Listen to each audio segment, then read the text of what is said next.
The big misconception about the impact of technology in the workforce is thinking that it's around the corner. Instead, it's been with us for years. Where if you look at the last 20 years or so, we've automated away 4 million manufacturing jobs in Michigan, Ohio, Pennsylvania, Wisconsin, Missouri, Iowa. And the biggest challenge for your new president, when we think about how we're going to employ more people here, is going to be also technology, because artificial intelligence is here and it is accelerating. Friends who work in technology know that what we did to the manufacturing workers, we are now going to do to the retail workers, the call center workers, the fast food workers, the truck drivers, and then even bookkeepers, accountants, insurance agents, lawyers, and on through the economy. So what happened to the manufacturing workers is a very clear sign of what's going to happen to these other workers moving forward. And I talked a little bit about retail workers, the most common occupation in the economy. And you're going to have driverless cars, and you're going to have more and more automated services.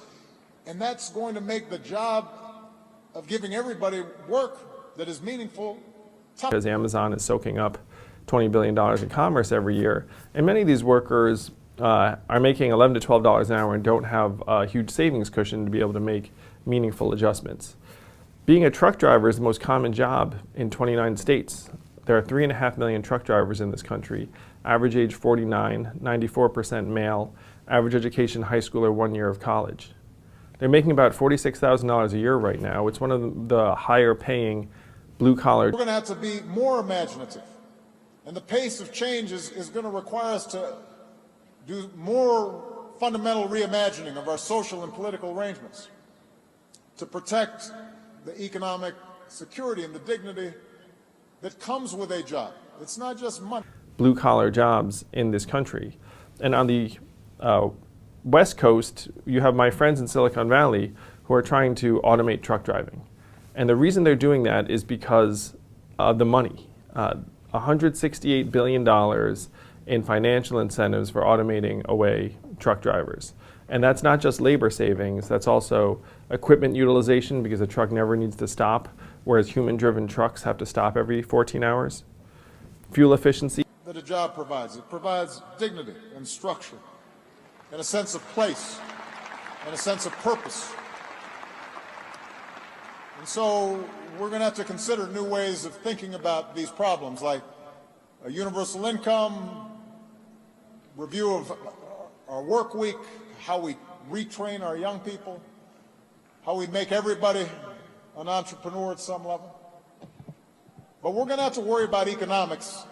If trucks can convoy together and lower wind resistance, and so robot trucks would be able to get places with less fuel.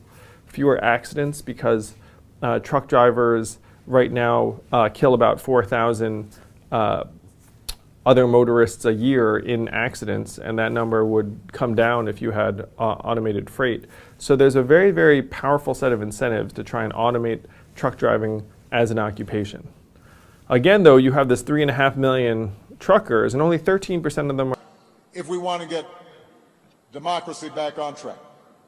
Percent of them are unionized. So there's not going to be a grand negotiation.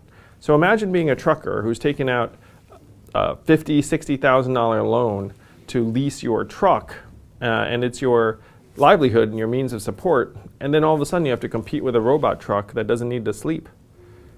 And that is what is around the corner for hundreds of thousands of truckers in this country in the next 5 to 10 years when robot trucks start to hit our highways. And Amazon is testing out robot trucks as we speak right now in the Midwest.